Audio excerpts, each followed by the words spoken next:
Hello viewers and welcome to Review Information. In this video I will show you how to check Android version in Huawei handset.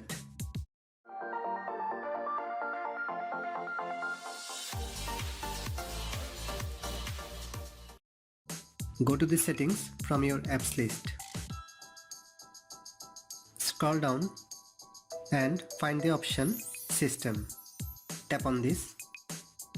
From the system settings, tap on the first option About Phone. From this page, you will find all the information about your phone. Now tap on quickly 3 times over the Android version. And you can find your Huawei handset has Android Oreo. Now go back and your Android Oreo has the version 8.0.0. So in this way you can check Android version in your Huawei handset. Thanks for watching. Hope you guys enjoyed my video. Please subscribe my channel for more videos. Goodbye.